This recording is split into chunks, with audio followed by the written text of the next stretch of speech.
ফেসবুকে পোস্ট দিয়েছিলেন আপনার ব্যক্তিগত আইডিতে, যে জায়গায় দাউদ গান্ধী, মানে এটা কি ইচ্ছাকৃতভাবে ভুল নাকি টাইপের কোনো রকম দাউদকান্দিবাসী কিংবা গরিপুরবাসী যারাই আপনার সমালোচনা করছে বা যারা বলছে যে মানুষের রুচির দুর্ভিক্ষ, তো আপনি সেটা কি মনে করেন? দর্শক, হাবিবুর রহমান সূচনা .টিভিতে আপনাদের সবাইকে স্বাগত জানাচ্ছি। আজকে আমরা এসেছি এই মুহূর্তে দাউদকান্দি উপজেলায়। দাউদকান্দি উপজেলায় চলছে ক্ষুদ্র ও কুটির শিল্পর বাণিজ্য মেলা। তো সেই মেলাতে আলোচনা সমালোচনা অনেক বিষয় কিন্তু এখানে উঠে এসেছে। তবে আমাদের সাথে আছে এই মুহূর্তে হিরু আলম, যিনি কারো কথা কোনো রকম টপিক তোয়াক্কা না করে এগিয়ে চলছেন তার নিজ গতিতে। হিরু আলমের সাথে আমরা কথা বলবো, জানতে চেষ্টা করব এখানকার দাউদকান্দিতে আসার পর তার অবস্থা, কিংবা তার দাউদকান্দি বিষয় নিয়ে নানান আলোচনা সমালোচনা হচ্ছে, সেই বিষয়গুলো নিয়ে কেমনভাবে দেখছেন হিরু আলম। কেমন আছেন আলম ভাই? জি, ভালো আছি। এই যে প্রথমে শুরুতেই বললাম আপনাকে যে আলোচনা বা সমালোচনা অনেক কিছু আপনি তোয়াক্কা করেন না, সব নিজের দুর্বার গতিতে এগিয়ে যান। তো দাউদকান্দিতে আপনার আশাকে কেন্দ্র করে অনেক আলোচনা সমালোচনা হচ্ছে, সেটি কেমনভাবে দেখছেন?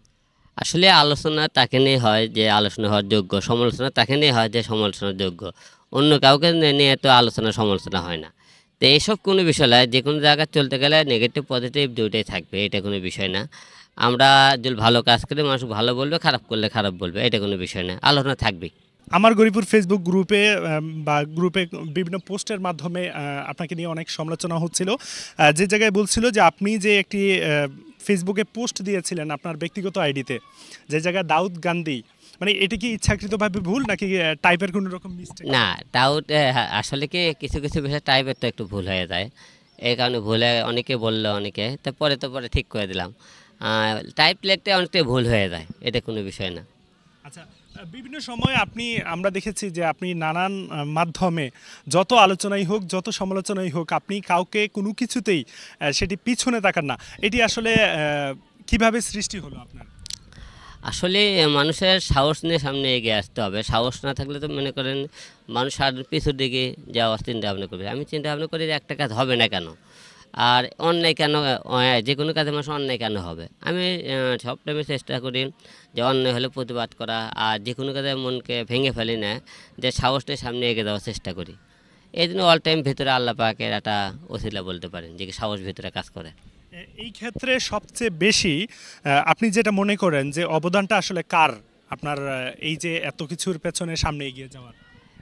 একমাত্র উপরওয়ালা, আর ২ নম্বর আমার সাহস শক্তি কাজ করে, আচ্ছা, এই দুটোই। সেই ক্ষেত্রে বিভিন্ন সময় তো আপনি আলোচনার শিকার হয়েছেন, সমালোচনার শিকার হয়েছেন, আপনি রাজনীতিতে এগিয়ে এসেছেন, আপনি গান করেছেন, আপনি সিনেমা করেছেন, তাছাড়া আপনি বিভিন্ন ধরনের আপনি ফটোশ্যুটও বিভিন্ন সময়ে আপনি অনেকের সহযোগিতাও পেয়েছেন, সেটি কেমনভাবে দেখছেন আসলে? আসলে মানুষের সহযোগিতা আমরা কমই পেয়েছি আমি, হিরো আলম। কারণ যে কোনো কাজে আমাকে একাই লড়াই সংগ্রাম করে সামনে এগিয়ে আসতে হয়েছে। যে কোনো কাজ করতে গেলে মানুষের অনেক আলোচনা সমালোচনা নিয়ে আমার চলতে হয় আর কি।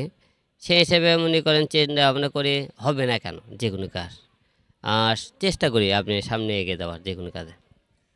আপনার কনফিডেন্সটা আসলে কিভাবে পান? এই যে আমরা যখন সাক্ষাৎকার নেওয়ার আগেও বলছিলাম যে আপনার সাথে কথা বলে নিই, কিন্তু আপনি বললেন যে না, প্রশ্ন করেন। মানে এটা কি করতে করতে আপনি প্রশ্ন উত্তর দিতে দিতে আপনি অভ্যস্ত হয়ে গিয়েছেন নাকি? না, প্রশ্ন উত্তর মানে কি, আপনি তো যে কোনো প্রশ্ন করতেই পারেন।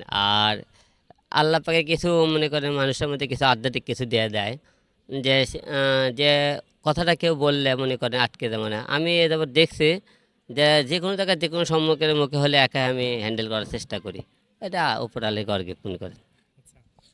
এর ভিতরে মানে এই যে সামনে আমরা দেখেছি বা শুনেছি আমরা যে আপনি এলাকা থেকে মানে একসময় মেম্বারই নির্বাচন করেছেন, তারপরে ঢাকা শহরেও নির্বাচন করেছেন, বিভিন্ন জায়গায় এই সাহসগুলা এই শক্তিগুলা শুধু কি আপনার নিজস্ব ব্যক্তিগত নাকি জনগণের বা অন্যান্য ক্ষেত্রেও আপনি সেই সাহসটা পান?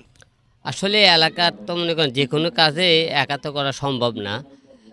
যে কোনো কাজ করতে গেলে সবারই ভালোবাসা সহযোগিতা দরকার। আর আমি চেষ্টা করি যে মানুষের জন্য কিছু কাজ করব, জনগণের পাশে দাঁড়াবো। মানে ছোটোবেলা থেকে এগুলো আমার ভিতরে কাজ করে আর কি, মানুষের পাশে দাঁড়ানো। সেই হিসেবে যে কোনো কাজ দেখলে আমি মনে করি দেখে এই কাজটা দেখি করার চেষ্টা করি আমি পারবো কিনা, যে এলাকার যে জনপ্রতিনিধি দিলে হবার পারে, জনপ্রতিনিধি হওয়ার পরে দিলে কিছু করতে পারে, চেষ্টা করে মানুষের জন্য কাজ করার, এই জন্যে ইচ্ছা শক্তি থেকে কাজগুলো করার চেষ্টা করি। আর দাউদকান্দি উপজেলায় এসেছেন, দাউদকান্দি উপজেলার এই জায়গায় অনেক বিখ্যাত একটি নাম আছে বা সবাই সবচেয়ে বেশি পরিচিত হচ্ছে গরিপুর। এই গরিপুরটার সম্পর্কে আপনি জানেন কিনা, কিংবা আগে থেকে শুনছেন কিনা? না, এখানে এই এলাকায় এবার প্রথম আর কি, এর আগে আসেনি দাউদকান্দি। আর এই এলাকার গতকাল এবং আজকে 2 দিন ধরে আমি প্রোগ্রাম করছি, সবার সাথে আমি মিশেছি, তাদের আন্তরিক চলাফেরা সবার কাছে ভালো লেগেছে। আমরা তো বাংলাদেশের সবকটা জেলায় ঘুরি টুকটাক, তো সব জেলার লোক তার এক হয় না, সে খুবই ভালো লেগেছে। আর আপনাকে দাউদকান্দির সবচেয়ে আমরা মিষ্টির কথা শুনে, বড় বড় মিষ্টি পাওয়া যায়, আর সেই হিসেবে আর কি নাম শুনেছি, কিন্তু এখন পর্যন্ত মিষ্টি খাইনি, দেখে যাওয়ার টাইমে মিষ্টি খাবো আশা রাখতেছি। গরিপুরের কুমিল্লার রসমালাই আর হচ্ছে বগুড়ার দই, এই দুটির মিলে মনে হয় অনেকটা কাছাকাছি, দুটি মিষ্টি বা মিষ্টির সাথে যুক্ত। তো এই ক্ষেত্রে আপনি কুমিল্লার দই কি রসমালাই কি নিয়েছিলেন কিনা, বা আমাদের জন্য বগুড়ার দই কি নিয়ে এসেছেন কিনা? না, কুমিল্লা রসমালাই নিয়ে গেছে অনেকবারই কুমিল্লা আসলে। আর বগুড়ার দই তো অবশ্যই আনা হয়নি, যেহেতু আমি বগুড়া থেকে আসিনি, আমি যেহেতু ঢাকায় থাকি, সেই হিসেবে মনে করেন বগুড়ার দই আপনারা আনা হয়নি এখানে। আর দাউদকান্দিবাসী কিংবা গরিপুরবাসী যারাই আপনার সমালোচনা করছে বা যারা বলছে যে মানুষের রুচির দুর্ভিক্ষ, তো আপনি সেটা কি মনে করেন ওই অ্যাঙ্গেলে? আসলে যারা রুচির দুর্ভিক্ষ বলে তাদের নিজেরা আগে ঠিক হয়নি, বুঝলেন, তাদেরই রুচির সমস্যা। কারণ যখন একটা লোকের রুচির দুর্ভিক্ষ বলবে, সে চিন্তা ভাবনা করবে সেই মনে করে রুচির দুর্ভিক্ষ। কারণ আল্লাহ পাকে সৃষ্টিকর্তা মানুষ সবাই, মানুষের যখন রুচির দুর্ভিক্ষ বলে, মানুষকে যখন ঘৃণা করে, মানুষকে যখন ইনসাল্ট করবে, তার থেকে রুচির মনে দুর্ভিক্ষ মানুষ মনে আর পৃথিবীতে নাই। আচ্ছা, এই যে সার্কাসে আসা বা এইটা কি হিরুল আলমকে উপরে নিয়ে যাচ্ছে না নিচে নিয়ে যাচ্ছে, কি মনে করছেন? আসলে সার্কাসে আগে নয়, এখন না, অনলাইন ছিল। আগে কিন্তু এই সার্কাস কিন্তু মনে করেন যাত্রা আগে মাটি ও মানুষের একটা প্রাণ ছিল। তো এখন না অনলাইন আসাতে লোকজন স্মার্ট হয়ে গেছে অনেক কিছু, আগে কিন্তু এসব নিয়ে লোকজন পড়েছিল। তো গ্রাম বাংলা ঐতিহ্য ধরে রাখতে গেলে কিন্তু অবশ্যই সেই জিনিসগুলোর পাশে দাঁড়াতে হবে। এখন মনে করেন আমাদের মতো লোকগুলো আমরা এখানে না আসে, দীর্ঘ ধরেন 50 বছর ধরে একটা সার্কাসের মনে করেন একটা পরিবার তৈরি হয়েছে, এই পরিবাররা কি করবে? অবশ্যই সেই দিকে তাকাতে গেলে আমাদের এখানে সব কিছু মিলে আপনি সার্কাসে আসতে হবে, তাদেরকে বাঁচাতে হবে, মাটি ও মানুষের চিন্তা ভাবনা করতে হবে, জনগণের ভালোবাসা দূর থেকে খালি নিলে হবে না, কাছে আসেও নিতে হয়। সব কিছু মিলে মনে করেন মানুষের যারা এক একজনের মনে করেন ধ্যান ধারণা এক এক রকম, এক একজনের রুচি এক এক রকম। আমি মনে করি যে এটা মনে করেন নিচু বলে কোনো কিছু নেই। আপনি পরিশ্রম করে টাকা নেবেন, এটা কোনো বিষয় না। তো আমার পরিশ্রমের বিনিময়ে দিলে একটা পরিবার বাসায়, আমার মনে করেন পাশে 4 জন থাকে তারা বাসায়, এটা তো মনে করেন লজ্জার কিছু বুঝি না, ক্ষতি কিছু দেখে না। যারা এসব মনে করেন উপর বড় বড় কথাবার্তা বলে, তাদের দেখেন নুন আনতে পান্তা পারে, বড় বড় মুখানে কথাই বলতে পারে, কিন্তু আপনার পাশে দাঁড়ানোর মতো তার যোগ্যতা রাখে না। দাউদকান্দিবাসী, গরিপুরবাসী কিংবা কুমিল্লাবাসীকে হিরো আলম কি মেসেজ দিতে চায়? না, দাউদকান্দি কুমিল্লা যারা আছেন সবাইকে অসংখ্য ধন্যবাদ। আপনাদের ভালোবাসার কারণে আজকে আমি হিরো আলম আজকে এত আসতে পেরেছি। তো অবশ্যই আপনারা দোয়া রাখবেন, আপনাদের সব টাইমে যে কোনো কাজে আপনাদের পাশে যেন থাকতে পারে, আর আশেপাশে থাকলে আপনারা সবাই মেলায় চলে আসবেন। সূচনা টিভির দর্শকরা যারা আপনাকে দেখবে তাদের কিছু বলার আছে? সূচনা টিভি সমস্ত দর্শকদের জানাই হিরো আলমের পক্ষ থেকে আন্তরিক অভিনন্দন, শুভেচ্ছা। আশা করি ভালো আছেন, আপনাদের ভালোবাসা দোয়া চাই, সাপোর্ট চাই, এবং আমি হিরো আলম আপনাদের পাশে আছি। ধন্যবাদ সবাইকে। দর্শক, কথা বলছিলাম হিরো আলমের সাথে, যিনি কোনো রকম, আমরা প্রথমেই বলেছিলাম যে কোনো রকম সমালোচনা আলোচনা, তিনি বিভিন্ন সময় সমালোচনার জন্ম দেন, আলোচনার জন্ম দেন, কিন্তু এই আলোচনায় বা সমালোচনায় কিন্তু তিনি কোনোভাবেই পেছনে ফিরে তাকান না।